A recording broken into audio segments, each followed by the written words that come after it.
In the vast cradle of civilization, nestled between the Tigris and Euphrates rivers, a remarkable society arose over 5,000 years ago. It was not merely a kingdom, but the very birthplace of human civilization. Sumer, this ancient land, known as the southernmost region of Mesopotamia, would give the world its first cities, its first kings, and its first written language. This is the story of Sumer, the rise, the brilliance, and the inevitable decline of the world's first great civilization. Sumer was located in what is now southern Iraq. The region was hot, flat, and dry, with no natural stone or forests and few minerals. Yet between the rivers, the land was fertile. Seasonal flooding and silt deposits made farming possible.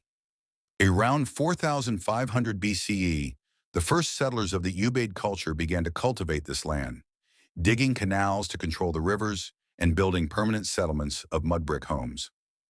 As villages evolved into towns and towns into cities, the people began to form a shared identity.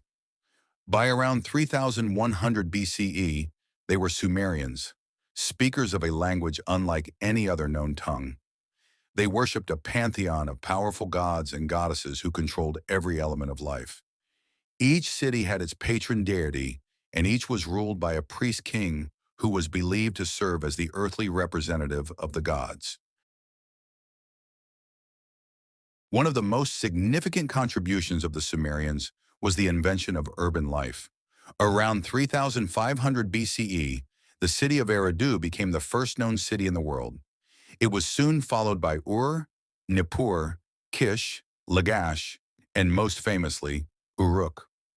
By 3000 BCE, Uruk had grown into a thriving metropolis of around 50,000 people, surrounded by walls and centered around a massive temple to Inanna, the goddess of love and war. But it wasn't just monumental architecture that made Sumer great. Around the same time, Sumerians invented writing. Initially used to keep economic records, writing began as simple pictograms on clay tablets. Over time, these symbols evolved into a complex system known as cuneiform. With cuneiform, the Sumerians wrote contracts, inventories, and epic tales, including the legendary Epic of Gilgamesh, the oldest known work of literature. Religion dominated every aspect of Sumerian life. The gods were believed to control nature, fertility, war, justice, and destiny. Temples, or ziggurats, towered above the cities, massive stepped structures made of mud brick, where priests performed rituals and sacrifices. Each god had a specific personality, origin, and domain. Enlil was the god of air and authority, Enki the god of water and wisdom, Ninhursag the goddess of fertility, and Inanna represented love, war, and the stars. Sumerians believed humans were created to serve the gods, to provide offerings and labor. They believed in an underworld, dreary and dark, where the dead lingered in the dust. Their myths laid the groundwork for later Mesopotamian and even biblical traditions. The story of a great flood in the Epic of Gilgamesh mirrors the tale of Noah. Their concept of divine kingship influenced the future of monarchies across the Near East. Sumer was never a unified empire. Instead, it was a patchwork of fiercely independent city-states, each ruled by its own king, or Lugal. These kings were often former military leaders who had risen to power during times of war. Over time, their authority became permanent and hereditary. Each Lugal ruled with the help of a court of officials, priests, scribes, and tax collectors. Competition among cities was fierce. Wars over water rights, fertile fields, and religious supremacy were common. City walls became a necessity. The kings often claimed divine support, justifying their rule as chosen by the gods. This idea of sacred kingship became a lasting feature of Mesopotamian and global political systems. Despite their frequent conflicts, the Sumerian city-states traded extensively, with each other and with distant lands. Lacking stone, timber, and metals, they imported goods from the north, from Anatolia, from the Indus Valley, and beyond. In return, they exported wool, grain, pottery, and luxury items. Riverboats and donkey caravans crisscrossed the land, fueling a thriving economy. Technologically, the Sumerians were ahead of their time. They invented the wheel, the plow, and the sailboat. They developed advanced irrigation systems to maximize agricultural output.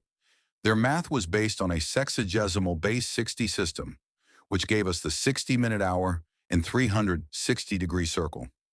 They could track the stars and predict eclipses. Their calendars were used to guide both farming and religious festivals. Ordinary Sumerians lived in mud brick houses with courtyards. Men worked as farmers, merchants, soldiers, or craftsmen.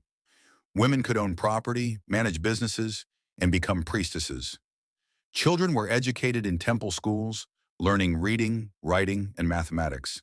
Sumerian society was hierarchical, with nobles and priests at the top, followed by free citizens and then slaves. Among the many kings of Sumer, one name towers above the rest: Gilgamesh of Uruk, a semi-divine hero king who ruled around 2700 BCE. Gilgamesh became the central figure of the epic that bears his name. In the tale, he battles monsters, defies gods, and seeks immortality after the death of his friend Enkidu.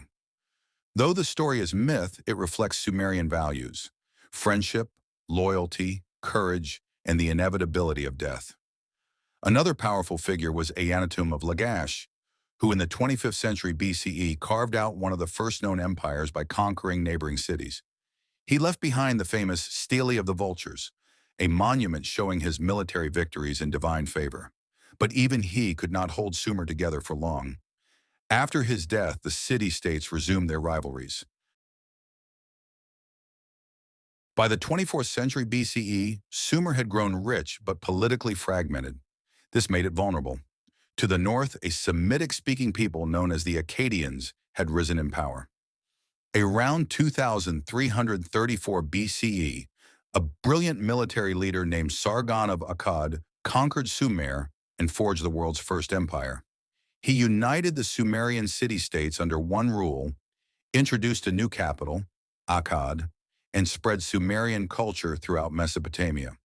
Sumer was now under foreign rule, but its culture thrived. Sumerian scribes trained Akkadian officials. Sumerian gods were adopted by Akkadian worshippers. Cuneiform was used for both languages, but over time, Sumerian as a spoken language began to fade, replaced by Akkadian. Even so, it remained the sacred language of priests and scholars for centuries. Eventually, the Akkadian Empire collapsed around 2150 BCE due to invasions, rebellions, and drought. Sumerian cities briefly regained independence during what's known as the Neo-Sumerian Revival, led by the kings of Ur. Under rulers like Ur-Nammu and Shulgi, Sumer saw a cultural renaissance. Temples were restored, laws codified, and art and literature flourished. But this golden age was short-lived. Around 2004 BCE, the city of Ur fell to Elamite invaders from the east. Soon after, the Amorites, another Semitic people, established the city of Babylon and began to dominate the region. Sumer was absorbed into new empires. Its language vanished from daily use. Its cities crumbled into ruins. Though the Sumerian civilization disappeared, its legacy endured. Writing, law, religion, urban planning, and kingship all were passed on to later civilizations like Babylon, Assyria, Persia, Greece, and Rome. The myths of Gilgamesh inspired future heroes. The concept of divine kingship shaped monarchies for millennia. The Sumerian influence stretched across centuries, long after the last Sumerian king was gone. Modern archaeology has brought Sumer back to life. The excavations at Ur, Lagash, and Uruk have revealed incredible treasures: tablets, temples, jewelry, and ziggurats. The royal tombs of Ur, uncovered by Sir Leonard Woolley in the 1920s, revealed an opulent society with a powerful elite and deep religious beliefs. In truth, to study Sumer is to witness the very birth of civilization. In their struggle against a harsh land, In their determination to build cities, temples, and governments, the Sumerians laid the foundation for everything that came after. From law codes to literature, from timekeeping to taxes, we still walk in their footsteps today.